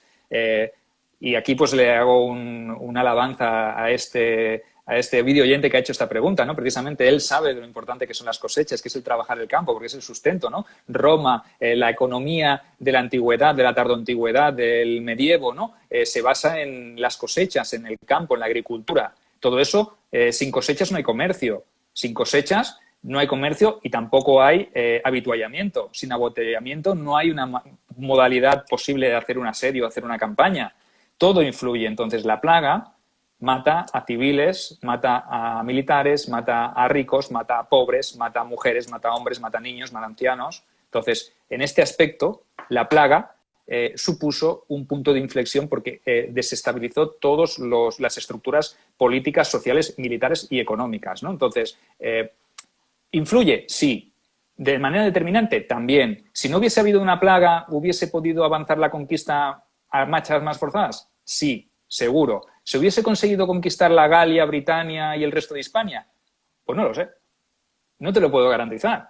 Pero al ritmo que va la cosa, o al ritmo que iba la cosa, con hombres como Belisario, es probable que sí que hubiese ocurrido. Yo estoy convencido de que Hispania hubiese acabado cayendo porque la desestructuración visigoda es bastante importante y era bastante asequible. La Galia con los francos ya lo veo más complicado, más difícil, y Britania está ya muy lejos. Pero sí que es verdad que la Renovatio Imperii podría haber sido más extensiva. Se hubiese podido mantener en el tiempo porque hubiese habido más ingresos y más recursos. Entonces, también es verdad que no solo influyó la plaga en el detenerse la Renovatio Imperii, sino que influyó también, como hablaremos de aquí unos cuantos episodios, espero que sea el siguiente si nos da tiempo, el hecho de que Cosroes, el rey persa sasánida, también rompiera la paz eterna y volviera a abrir ese frente de batalla oriental que los romanos, o que con el que Justiniano no contaba, y que en teoría debería estar pacificado, pero que con el tiempo se acabará reabriendo y eso también ralentizará o quitará recursos, restará recursos de la Renovatio Imperii. Entonces, ¿la plaga influyente? Sí. ¿Justiniano influyente? Sí. A las dos, sí, muy bien visto, muy buena apreciación. David, me parece que se llamaba, ¿no? David. Pues David. Y nada, y a seguir trabajando el campo, que sois el sustento de la sociedad. Por mucho que la gente piense que es un trabajo secundario residual, no, al contrario. Al contrario. Y siempre estamos a tiempo de aprender. Enhorabuena y mis felicitaciones por ese gran trabajo que haces. Siguiente pregunta. Eneco de Ancient Soldiers, una cuenta con muchos seguidores y importante. Nos pregunta por qué se considera Belisario el último romano. Gran cuestión que un amigo mío desde casi la infancia, ha apuntado por aquí, sí, que se llama Leo, nos comenta también si es un término moderno o antiguo esto de último romano. En cuanto a lo de último romano, hay más candidatos, ¿verdad, Sergio? Porque yo he oído hablar también de un tal Ecio, he oído hablar también de un tal Arturo y un tal Siagrio. Pero me gusta que, porque sé que esta pregunta ya la has respondido, me gustaría que nos volvieras a repetir tu argumentación sobre tu teoría. Bueno, yo pienso que el último romano, el último gran romano, pues es un término quizá acuñado a posteriori, ¿no? Posteriori a él, no se lo puso él mismo, ni se lo pusieron sus soldados, o quizás sí que se lo pusieron, ¿no? Pero sí que es verdad que sus cronistas, como por ejemplo Procopio, que sí que fueron testimonios o testigos directos de sus gestas, pues sí que podrían decir que era el último romano, pues en un tiempo complicado, ¿no? Porque después de Justiniano parece que como las estructuras del imperio o esas tradiciones del antiguo romano, del antiguo imperio romano, parece que caen en desuso, como que se pierde un poco esa tradición. Es Justiniano quien con la Renovatio Imperii intenta restaurar todo esto, ¿no? A ver, el último romano podríamos llamar el último gran romano del imperio. Aecio fue el último romano de Occidente, porque fue el encargado de defender las fronteras o los vestigios del Imperio Romano de Occidente ante Atila, ¿no? Por eso le llamaron a Flavio Aecio el último romano, ¿no? Evidentemente vivió bastantes años antes que Belisario. Entonces, como por eliminación, el siguiente que le tocaría sería Belisario, ¿no?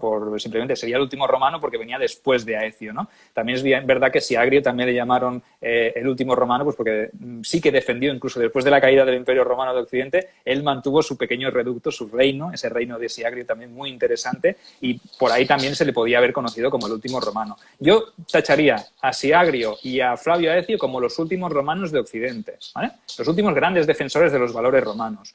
Y a Belisario le podría llamar o le tacharía como el último romano en general del imperio. En general. Porque en su momento no había un imperio de Occidente.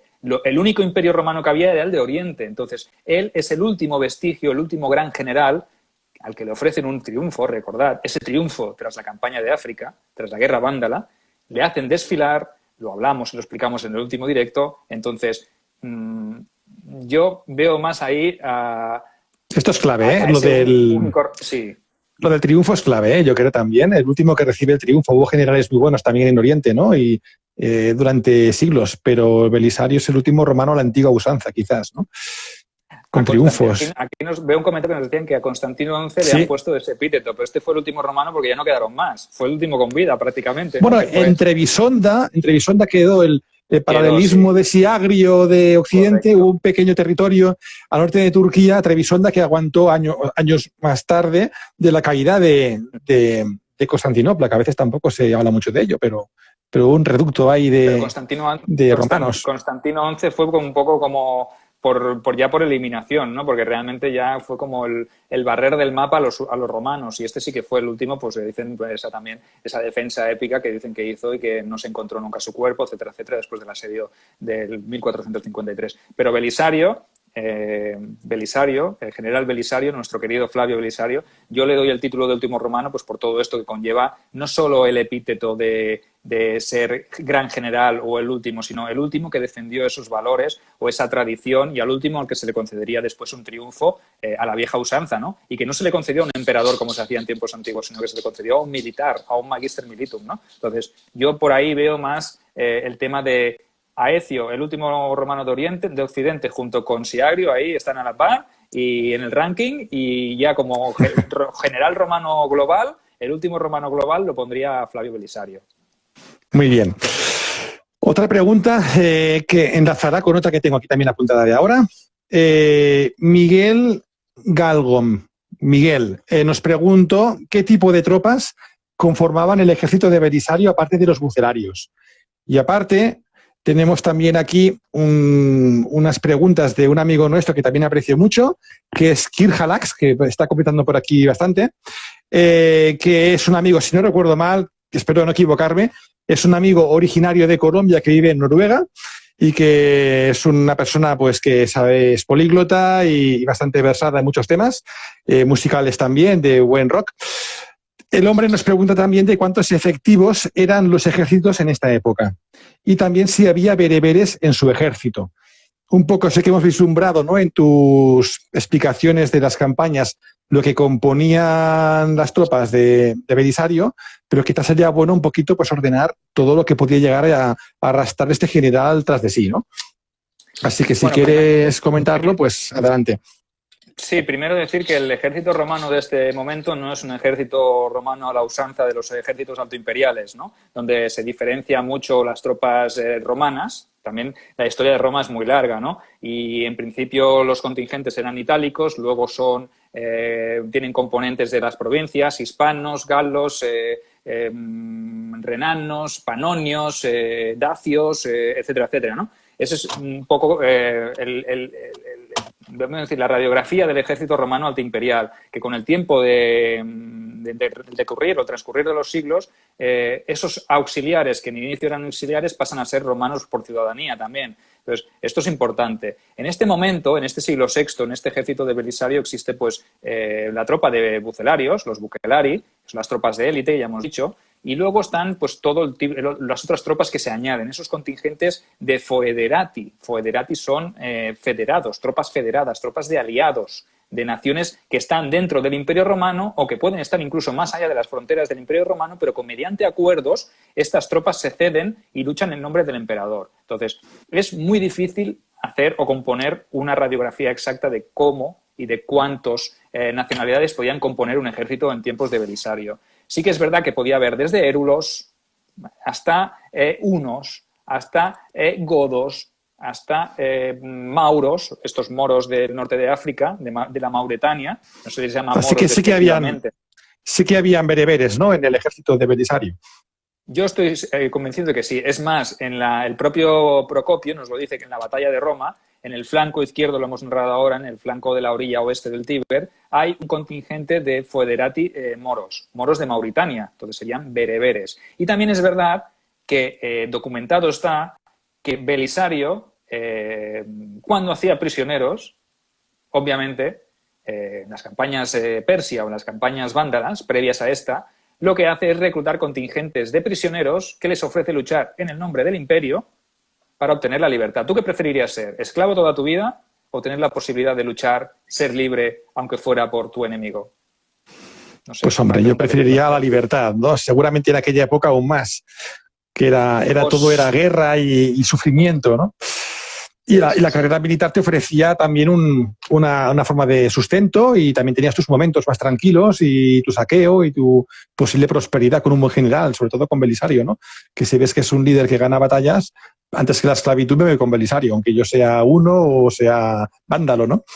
También se llevará a ostrogodos después de la guerra de Italia, se los llevará a la frontera de Persia. O sea que, como verás, no todos... existen un tema que son los foedus, que son los tratados que ya son más antiguos que el propio imperio, ya se venían empleando con los godos sobre todo.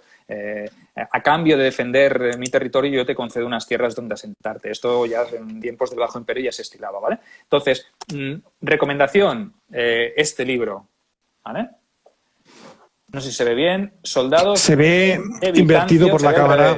Vale, pues os lo leo. Soldados de Bizancio en tiempos de Justiniano. ¿Vale? Esto es un análisis global que yo utilizo también para mis novelas, para documentarme, del ejército bizantino de época de Justiniano. Pero es que te explica todos los cargos, los tipos de tropa.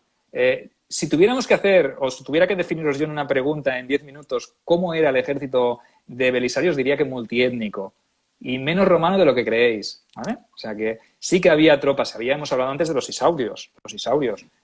Unos, podemos decir, bárbaros del Tauro, ¿no? De la cordillera del Taurus en Turquía, ¿no? Entonces, madre mía, como podéis, componente multiétnico, propios oficiales romanos que dirigían estos contingentes. Entonces, os voy a leer un extracto de este libro que me parece súper importante, que también es de Procopio, y que habla sobre el tema de los foedus, los tratados, ¿vale? Y dice así, decía Procopio: en otro tiempo, solo los bárbaros eran alistados como federados, en tanto que no se integraban en el imperio junto a los romanos en condición de paridad, y no con la condición de esclavos, ya que no habían sido vencidos militarmente por los romanos. Estos, en efecto, llaman foedera a los tratados con los enemigos, pero en la actualidad no se puede impedir a nadie asumir este apelativo, pues el tiempo no permite en absoluto mantener las denominaciones vinculadas a aquellas realidades a las que se les ha aplicado anteriormente, sino que, al cambiar continuamente las circunstancias según los deseos de los hombres que los controlan, se presta poca atención a lo que significaba el nombre que se les había puesto. Eso quiere decir que los federados de antaño, aquellos que se hacían mediante pactos, pasan a estar integrados dentro de los ejércitos romanos.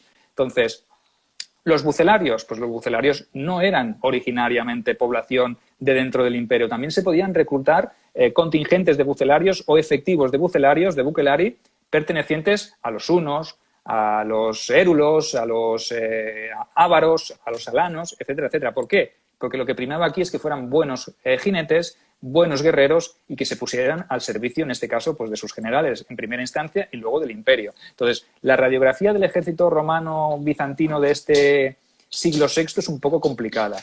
No es tan... La línea es un poco difuminada y no podemos marcar unas líneas generales. Os recomiendo Soldados bizantinos en tiempos... Soldados de Bizancio en tiempos de Justiniano, de Giorgio Ravegnani, de la editorial Signifer. Luego os dejaremos un enlace, no sé si te lo puedes apuntar tú, Edu, para hacerlo constar.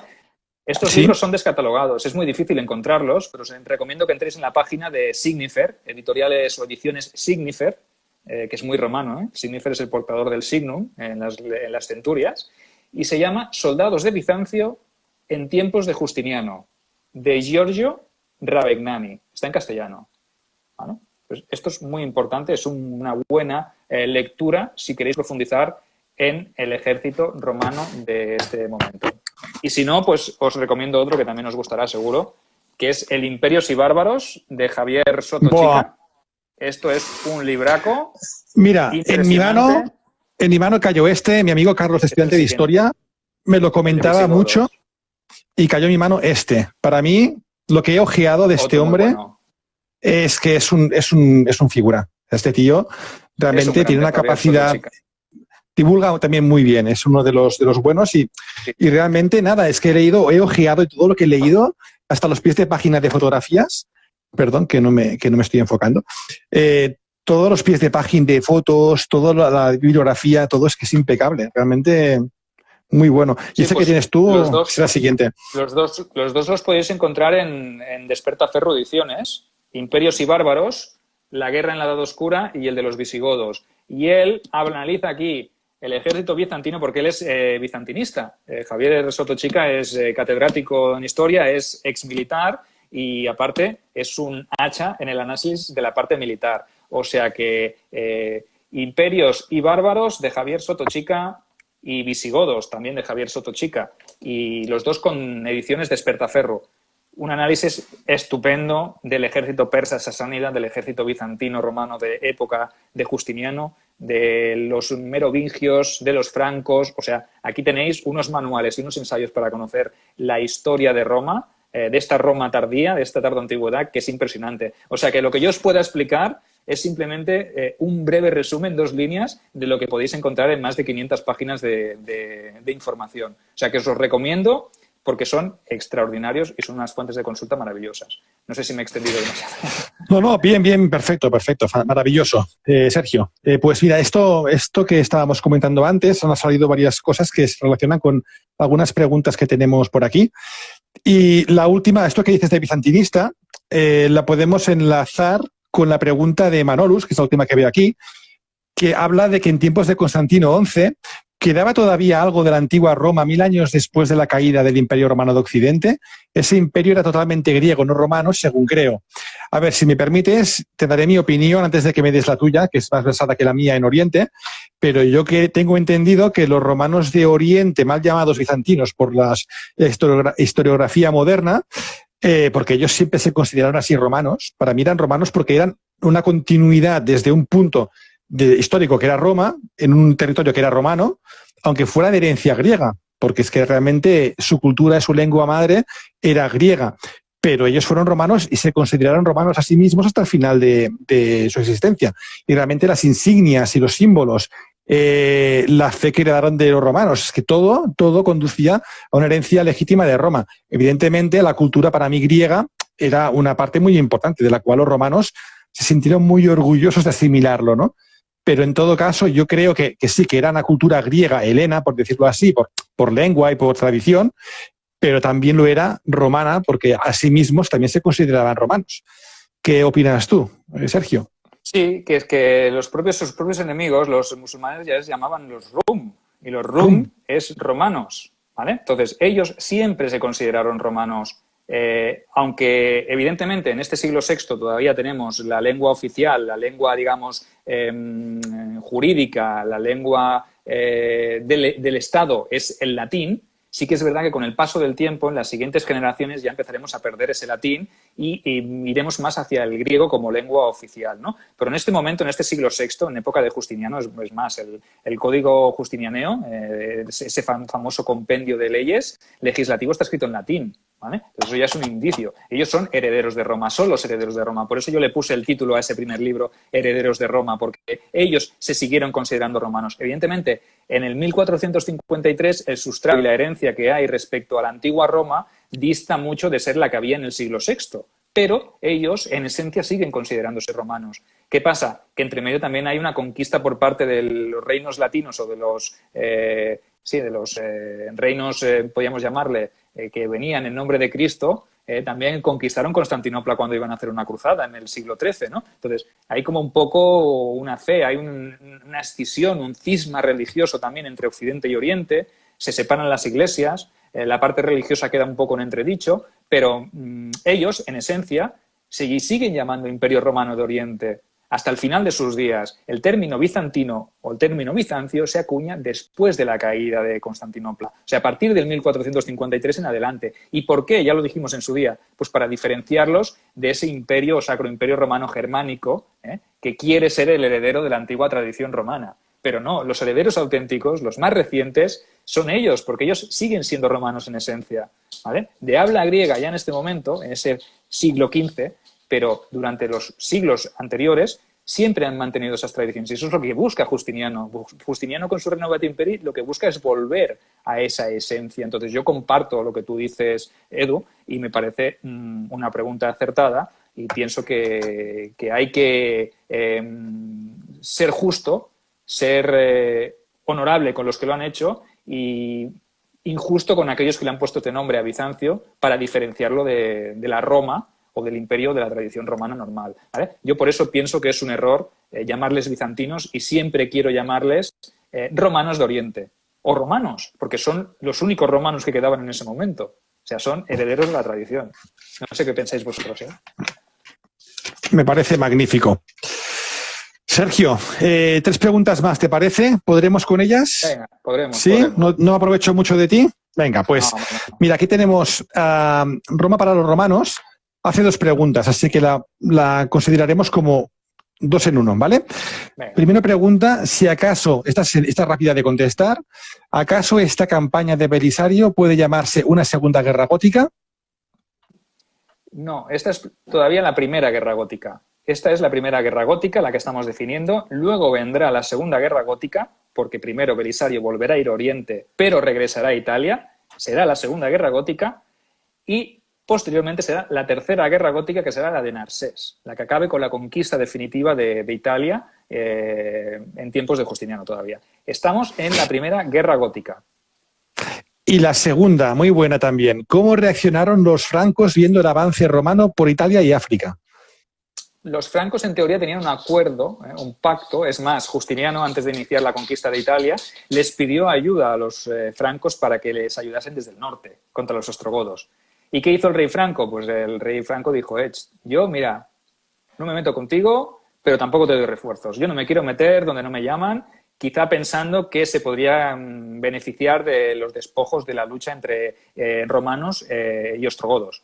Luego veremos que incluso tiene que enviar unos refuerzos más adelante para ayudar a los ostrogodos, pero envía a los burgundios para no vulnerar ese tratado de paz con Justiniano. Sí que es verdad que yo me lo miraría con mucho recelo y con mucho miedo. O sea, como rey Franco diría, uy, uy, uy, a ver cómo ha ido las cosas en África, que ha ido muy rápido, con los ostrogodos está avanzando también, y cuando los romanos tomaron Roma y se quedaron en Roma y ya está, y tan solo estaban en marzo del 538, pensaría, madre mía, la que se me viene encima, que el siguiente Mi padre siempre ha dicho, desde que era niño, siempre decía, cuando veas las barbas de tu vecino cortar, pon las tuyas a remojar.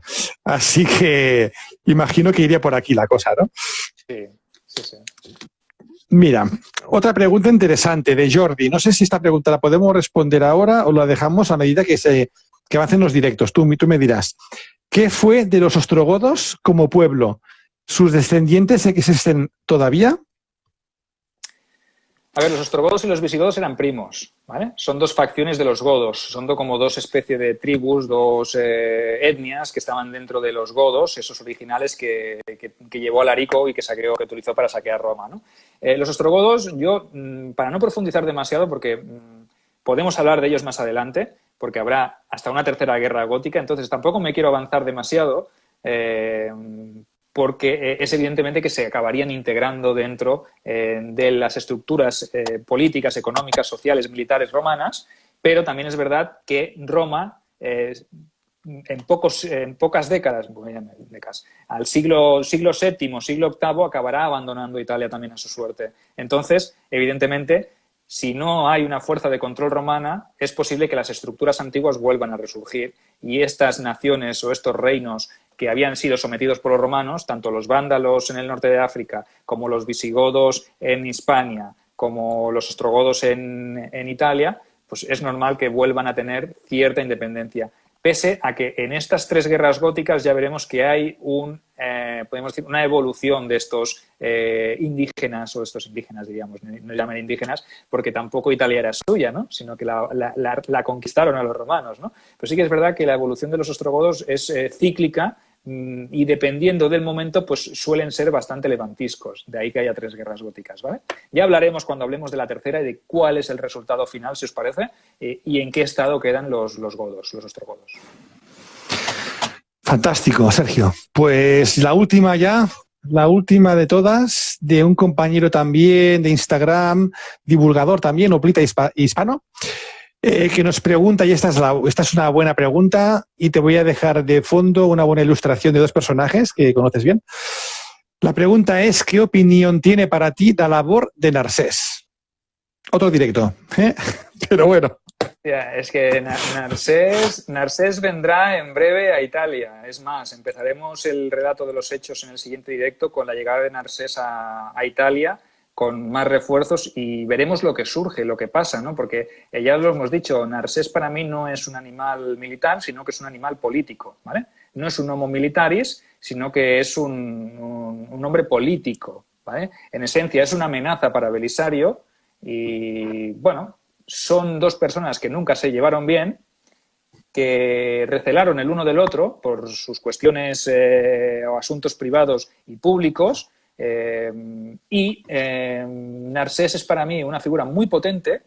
Evidentemente será el encargado de luego conseguir la conquista de Italia, la que no consiguió Belisario por circunstancias que ya explicaremos, pero Narsés es una figura política extraordinaria, un ejemplo de superación, o sea, un esclavo eunuco armenio que acaba convirtiéndose en consejero real de Justiniano en la corte imperial de Constantinopla y acaba dirigiendo una campaña en Italia, ¿vale? La tercera guerra gótica. O sea que con eso yo creo que digo todo y no digo nada, ¿no? Para mí son dos fuerzas descomunales de la naturaleza enfrentadas, si bien no abiertamente, porque eso hubiese podido llegar a un mal mayor. Son dos hombres ambiciosos dentro de su campo, pero ninguno de ellos, y lo bueno es de esto, demasiado ambiciosos como para pretender el trono del imperio, que eso es también algo muy importante. Hombres como ellos estaban sometidos a la autoridad de Justiniano, ¿no? Entonces, desde el respeto hacia el emperador, pero con sus diferencias, que eso ya lo observaremos en el siguiente directo, porque ahora con la llegada esto ya es un avance, un pequeño spoiler de lo que va a ser el siguiente directo, con la llegada de Narses a Italia en junio del 538, veremos que se va a producir una situación complicada, insostenible y que va a acabar de una manera inesperada y que va a dejar que se cuestionen ciertas maneras de hacer y va a crear un mal ambiente dentro del ejército de conquista, de ese ejército romano. Dos grandes personajes y a los cuales en la saga de Renovatio Imperii, en las novelas, yo a Narses también le doy un papel muy importante y hago lo que yo pienso, lo que yo creo que fue su manera de proceder y su manera de actuar y cuál era su leitmotiv, ¿no? El por qué hago todo esto, ¿no? Entonces, una pregunta muy interesante, pero ya la responderemos. Una época maravillosa, de personajes súper trascendentes. Es la última época que yo considero a nivel de Roma con una ebullición semejante de figuras relevantes, porque desde Justiniano, Teodora, Triboniano, Narcés, Justiniano, Belisario, hay una cantidad de personajes realmente que dan para una trilogía por lo menos, como la que tú estás haciendo. Pues Sergio... Un periodo fascinante, olvidado por la historiografía muchas veces y que nosotros pues nos estamos encargando aquí de recuperar un poco, ¿no? Entre todos, de darle un poco de fuerza a este momento y de darlo a conocer, sobre todo porque es uno de los grandes desconocidos de la historia, ¿no? Que Roma no cayó en el 476 y se acabó todo, sino que continuó y que hubo mucha más historia romana de mano de estos herederos que era el Imperio Romano de Oriente. O sea que yo pienso que esto es lo menos que podemos hacer por ellos, rendirle tributos, y a este siglo VI es un siglo lleno de grandes personajes, de personajazos, como estáis pudiendo comprobar. O sea que encantado de ponerle voz y por eso ahí me fascinó y por eso empecé a escribir de este periodo, porque me pareció sinceramente extraordinario, infravalorado y que había que darle voz.